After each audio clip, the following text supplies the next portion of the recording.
कोई भी तीर्थ में आप स्नान करने के लिए जाओ तो हमारी परंपरा यह है कि पहले उस तीर्थ के महिमा के विषय में सुनो। उसकी महिमा को सुनेंगे, उसके प्रति प्रेम होगा, श्रद्धा बनेगी, और निष्ठा के साथ जब आप इसमें निमज्जन करेंगे तो जो 5 फल बताए गए हैं निश्चित रूप से मिलेंगे।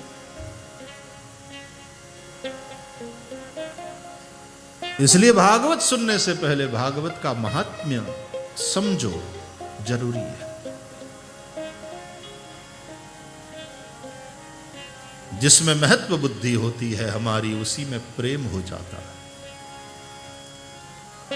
पैसे में महत्व बुद्धि हुई तो पैसे में प्रेम हो गया, और जिसमें प्रेम हो जाता है उसको पाने की इच्छा प्रबल हो जाती है, और फिर पाने के लिए पुरुषार्थ में लग जाते हैं हम।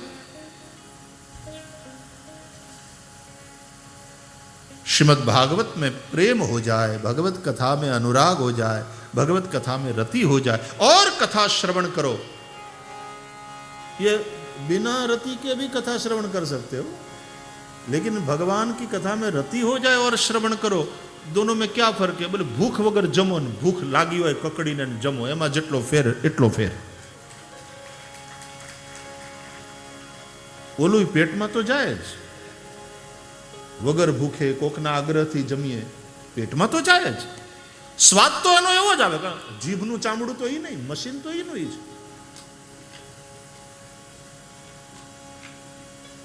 તો ઓલાને મીઠી લાગે ને તમને ખારી લાગે એવું તો બને જ નહીં। ખીર તો જે છે એ છે, જેવી ઓલાને લાગે એવી આપણને લાગે। જેવી દાળ ચાખીએ ને ચામડાના ઉપર મૂકીએ એટલે મીઠે થોડીક મોળી લાગે, એટલે બાજુવાળો કે હા આમ થોડીક એવું લાગે પણ સારું, સોલ્ટ ઓછું હોય સારું, એ વાત જુદી।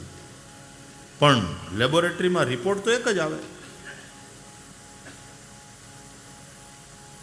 तो स्वाद तो वही आएगा, आप बेमन से भी सुनोगे तब भी स्वाद वही आएगा, ये पक्का। लेकिन जब मन पूर्वक सुनते हो, अनुराग के साथ सुनते हो, वो मजा ही कुछ हो।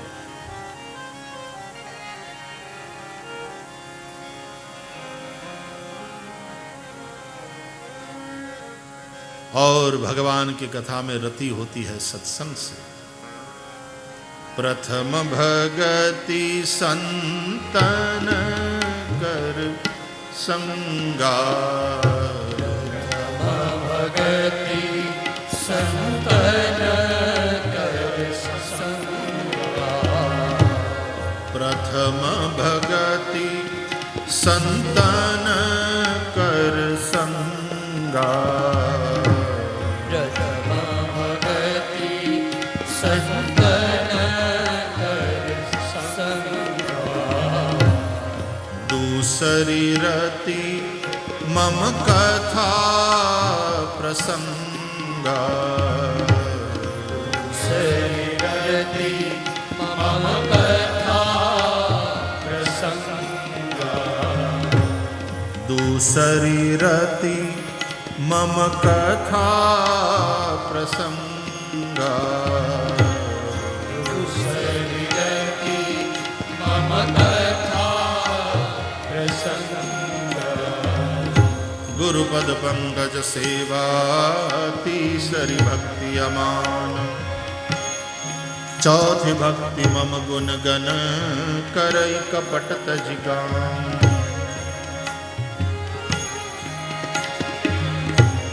दूसरी रति मम कथा प्रसंगा, दूसरी रति मम कथा प्रसंगा, प्रथम भगति संतन कर संगा, भगति संतन कर संगा। उत्तम वस्तु देने वाला भी उत्तम होना चाहिए। उत्तम भी जब अयोग्य से प्राप्त हो तो उत्तम की उतनी उत्तमता नहीं रहती। एक आदमी को प्यास लगी थी, भयंकर प्यास, बिना पानी के प्राण निकलने को थे। पानी पानी चिल्ला रहा था और तब अचानक उसकी आवाज सुनकर के कोई आया और कहा कि पानी चाहिए। ले भैया, ये रहा गंगा जल। प्यासे को कोई भी पानी मिल जाता, काम बन जाता, और यहां तो गंगा जल आया। कितना भाग्यशाली आदमी। थोड़ा पानी गंदा भी होता तो पी लेता आदमी जो मर रहा है बिना पानी के, और निर्मल पानी, बोतल का पानी चाहे कोई भी होता, लेकिन गंगाजल मिल जाए प्यासे को तो क्या कहना। उसने पात्र लिया हाथ में, गंगाजल का पात्र,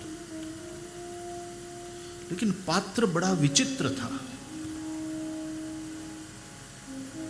उस प्यासे ने पूछा कि भैया ये गंगा जल है? बोले हां गंगा जल है, झूठ नहीं बोलूंगा, गंगा जल है। बड़े भाग्य है मेरे, बिना पानी के मर रहा था मैं और प्यासे को पानी भी मिला तो गंगा जल। लेकिन भैया ये तुम्हारा पात्र जो है बड़ा विचित्र सा दिख रहा है।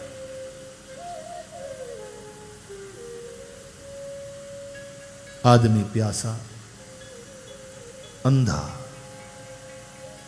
स्पर्श से थोड़ा विचित्र सा दिख रहा है भैया।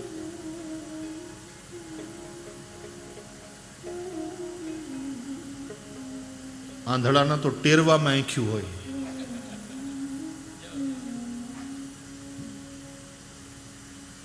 स्पर्श से पहचाना, थोड़ा विचित्र लगा कि ये कौन पात्र है जिसमें तुम गंगाजल भरकर मेरे लिए ले आए हो भैया। तो उस आदमी ने जवाब दिया कि क्षमा करना, कोई पात्र नहीं मिला, ये मरे हुए कुत्ते की खोपड़ी है, उससे बनाया है पात्र। हम तो जंगल में, यहां रण में, यहां रहने वाले, यहां तो मरे हुए प्राणी के अस्थि, चमड़ा, सबका हम उपयोग करते हैं।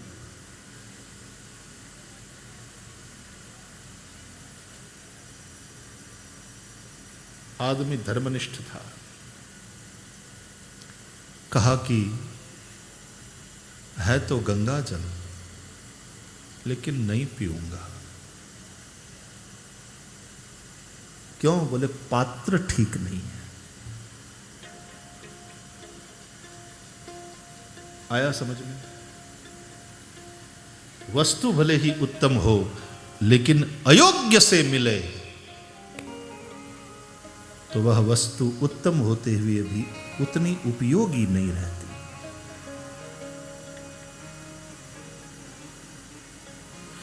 श्रीमद् भागवत उत्तम है, और ये जिनसे मिल रहा है वे भी उत्तम है। परमात्मा की कथा परमहंस के द्वारा मिल रही है। ये पारमहंस संहिता, लिखने वाले व्यास जी, गायन करने वाले श्री सुखदेव जी। पूज्य डोंगरे महाराज कहते थे कि पारमहंस संहिता है भागवत, जिसका जितना विशेष वैराग्य, उसका श्रीमद् भागवत में उतना विशेष अधिकार, योग्यता।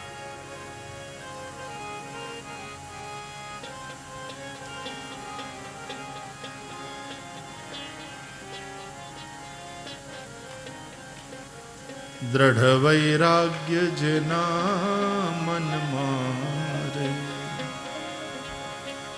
राम नाम शु ताड़ी रे लागी, अने सकल तीरथ तेना तन मारे, वैष्णव जन तो तेने कहिए।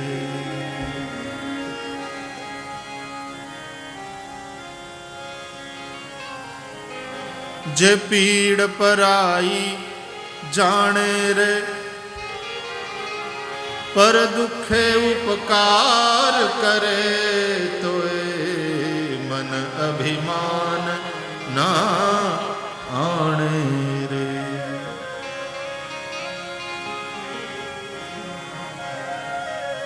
दृढ़ वैराग्य जना मन मारे, आसक्ति ही उपद्रव करती है। पूरे विश्व में, जन जन के जीवन में और समाज में भी आसक्ति ने ही उपद्रव मचाया। गीता में भी भगवान श्री कृष्ण कहते हैं, शांति चाहते हो स्वयं श्री कृष्ण से सुनो। बोले हाँ चाहते हैं, किसी भी कीमत पर? बोले हाँ किसी भी कीमत पर। और भगवान के मुख से निकल पड़े वचन, विहाय कामान यः सर्वान् पुमांश्चरति निस्पृह निर्ममो निरहंकार स शांतिम अधिगच्छति। स शांतिम अधिगच्छति। उसमें पहली बात कही, विहाय कामान यः सर्वान्, सब कामनाओं का त्याग, दृढ़ वैराग्य,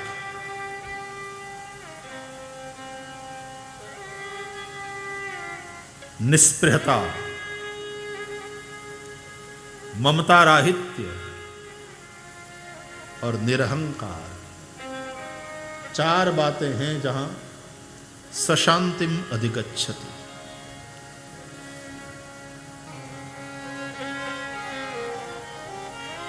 आसक्ति ने उपद्रव मचाया। याद रखो, कर्म फल में तो हमारी आसक्ति न हो, लेकिन कर्म में भी उतनी आसक्ति न हो।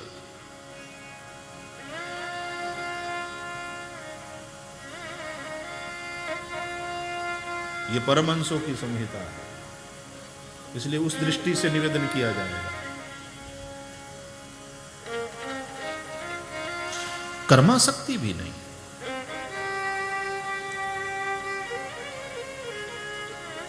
आसक्ति उपद्रव करती है।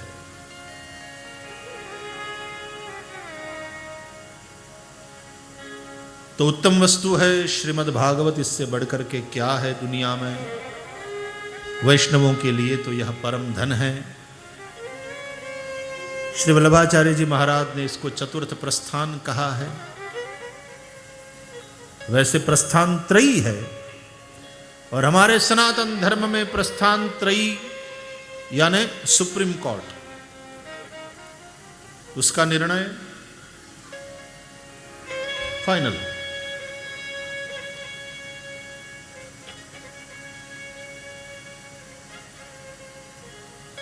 तो उपनिषद, गीता, ब्रह्मसूत्र जो कहे बात फाइनल। इसलिए इन तीनों पर जिन्होंने टीका करी वे सब आचार्य कहलाए। इन तीनों का आश्रय लेकर के तीनों की टीका इस प्रकार, और अपने अपने मत को पुष्ट किया आचार्यों ने, चाहे वल्लभाचार्य जी महाराज हो, चाहे शंकराचार्य जी हो, चाहे रामानुजाचार्य हो, निम्बार्काचार्य हो, मध्वाचार्य हो, सभी आचार्यों ने प्रस्थान त्रयी का आधार लेकर के अपने अपने मत को पुष्ट किया।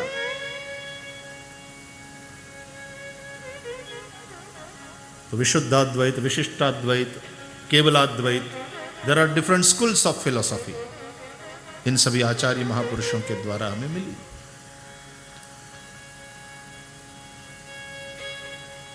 लेकिन सुप्रीम कोर्ट के ऊपर कोई सत्ता है क्या? हमारे देश के संविधान को देखें तो हाँ, एक सत्ता है। सुप्रीम कोर्ट के जजमेंट को भी बदलने की सत्ता एक व्यक्ति के पास है, जिनको हम राष्ट्रपति कहते हैं।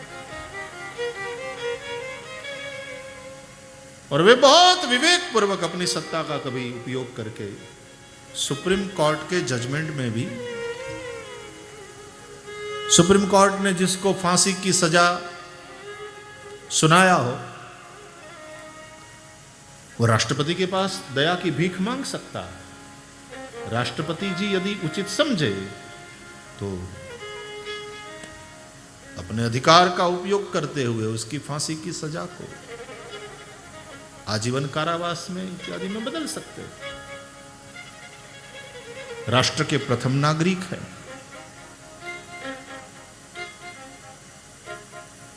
प्रधानमंत्री भी राष्ट्रपति जी का सम्मान करते हैं। तो एक सर्वोच्च सत्ता है। उसी प्रकार हमारे सनातन धर्म में भी ये प्रस्थानत्रयी जो है वो जो कह दे वो फाइनल माना, लेकिन उसके ऊपर कोई सत्ता है? इस प्रश्न का जवाब है हां। उस सत्ता का क्या नाम है? बोले श्रीमद् भागवत।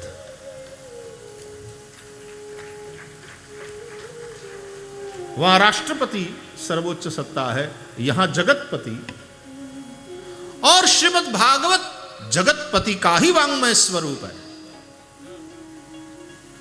तेनेयं वांग्मयी मूर्ति प्रत्यक्षा वर्तते हरे। भगवान नारायण की यह वांग्मयी मूर्ति है। तो यह सर्वोच्च सत्ता है, यह चतुर्थ प्रस्थान है। इसलिए इससे बढ़कर के वैष्णवों के लिए कुछ भी नहीं है। इसमें सब कुछ है, बस इसी का आश्रय करो और किसी आश्रय की आवश्यकता नहीं। इसलिए व्यास जी ने कह दिया महात्म्य में, किम श्रुतैर बहुभिः शास्त्रैः पुराणैश्च भ्रमावहैः एकम भागवतम शास्त्रम मुक्तिदानेन गर्जति।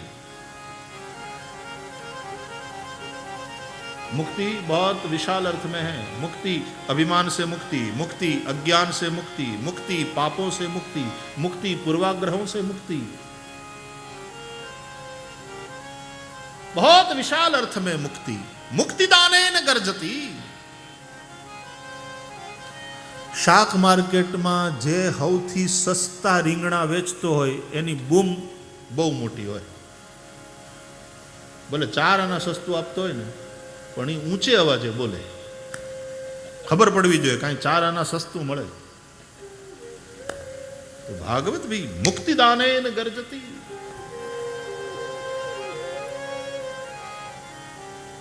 और श्रवणात् सद्यः, केवल श्रवण से सद्य तुरंत, ये सस्ती बात है। उत्तम वस्तु बहुत सस्ते में मिल रही है। श्रवणात्, केवल श्रवण से। श्रवणगत मुक्त्युक्ति कथने व्यास जी कहते हैं। प्रथम स्कंद में लिखा है, यस्याम वै श्रूयमाणायाम, यहां वै निश्चयात्मक है, मतलब नो डाउट एट ऑल। जिसका श्रवण करने मात्र से कृष्णे परम पुरुषे भक्तिरुत्पद्यते पुंसः शोक मोह भयापः।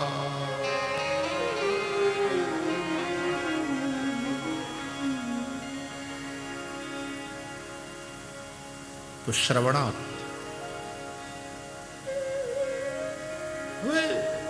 आना जेवू सीधू અને આના જેવું હારું કાંઈ બીજું શું હોય? માંડવા કોક બનાવે, રૂપિયા કોક દે, સોફા કોક ગોઠવી આપે, પંખાની વ્યવસ્થા કરે, વક્તાનું મોઢું દૂરથી હરખું દેખાતું ન હોય તો ઓલા સ્ક્રીન મૂકી આપે, નીચે તમને કંઈ ખૂતે નહીં પાછા ગાડલા પાથરી આપે। આપણે તો આવીને ખાલી ખડકાવાનું છે।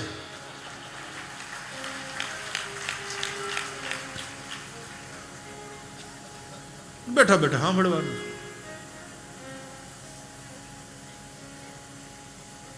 અને એનો આનંદ લેવાનો છે। કાંઈ કરવા જેવું, સાંભળ્યા જેવું બીજું સુખ શું છે?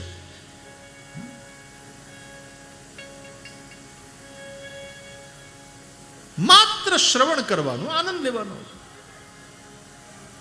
અને માત્ર શ્રવણ કરવાથી પાછું સદ્ય, તુરંત. નહીં તો ઘણા હાવ હેલું બતાવે ને ઊંચા વ્યાજની લાલચ આપે. 5 વર્ષ હે નહીં, 3 વર્ષમાં ડબલ. પછી કઈ પેઢી બંધ કરીને વયા જાય અને જનતા બચારી રખડે. આપણે છાપામાં વાંચીએ છીએ અવારનવાર.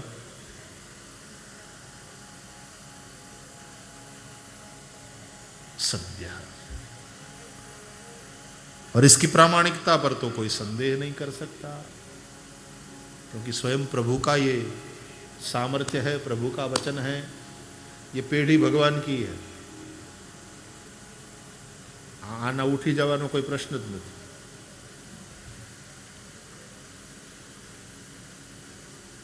तो श्रवण मात्र से और तुरंत मुक्ति देने वाली बात है.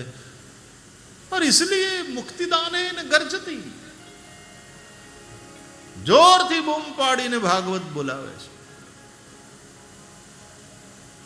तो क्यों भटकना इधर उधर सब जगह. किम श्रुतैहि बहुभिः शास्त्रैहि, अनेक शास्त्रों की बात सुन करके पढ़ करके क्या, पुराणैश्च, अनेक पुराणों को सुन करके या पढ़ करके अभ्यास करके क्या करोगे. पुराणैश्च भ्रमावहैहि, भ्रांति में डालने वाले पुराण, ऐसा कहा. अब सभी पुराणों के लिखने वाले व्यास जी हैं. सब पुराणों के रचयिता व्यास जी है.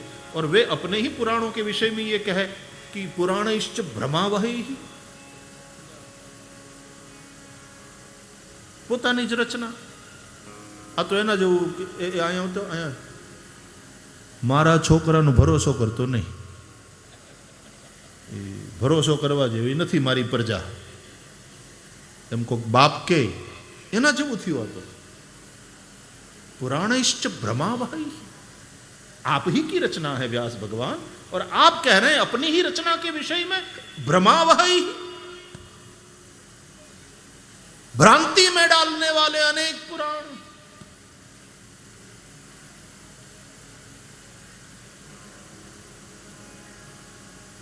तो कोई प्रश्न पूछ सकता है फिर लिखा क्यों. केवल भागवत ही लिखते. सभी पुराणों को लिखने के बाद भी जब शांति नहीं हुई, इसलिए तो फिर श्रीमद् भागवत का प्रादुर्भाव हुआ है. तो भ्रमावहैहि ये कहने का क्या तात्पर्य है. तो क्या शिव पुराण नहीं पढ़े, गणेश पुराण ना पढ़े, विष्णु पुराण ना पढ़े, गरुड़ पुराण માંડી વાળી આપણે કેટલા 3 દી સાંભળો, કેટલા દિવસ. કોઈનું મૃત્યુ થાય પછી ગરુડ પુરાણ બેસાડે. મર્યા પછી જીવની શું ગતિ થાય સંભળાવવા માટે. હવે જીવતા જીવત સાંભળી લેવું જોઈએ, ગુજર્યા પછી ક્યાં જવાનું છે. બોલ્યો તો વયો ગયો, કાંઈ વાંધો નહીં, જે બાકી છે એ સાંભળી લે. તો ગરુડ પુરાણ, બ્રહ્મ વૈવર્ત પુરાણ, વરા પુરાણ, કેટલા पुराण, 18 पुराण. कैसे हैं. बोले भ्रमावहैहि, भ्रांति में डालने वाले. ऐसा क्यों. यदि समझोगे नहीं, यदि किसी सद्गुरु का हाथ पकड़ करके यात्रा करोगे नहीं, तो सच में भ्रांति में पड़ जाओगे, पक्का. व्यास जी सही कह रहे हैं. अब आप भागवत को पढ़ोगे, भागवत में तो ये लिखा है कि भाई 7 दिन का कथा श्रवण किया, सुखदेव जी के मुख से राजा परीक्षित की मुक्ति हो गई. अब देवी पुराण पढ़ो, भगवती भागवत जिसको कहते हैं, उतने ही स्कंद, उतने ही अध्याय, उतने ही श्लोक, બિલકુલ આની કાર્બન કોપી જોઈ લ્યો તમે, ભાગવત અને દેવી ભાગવત.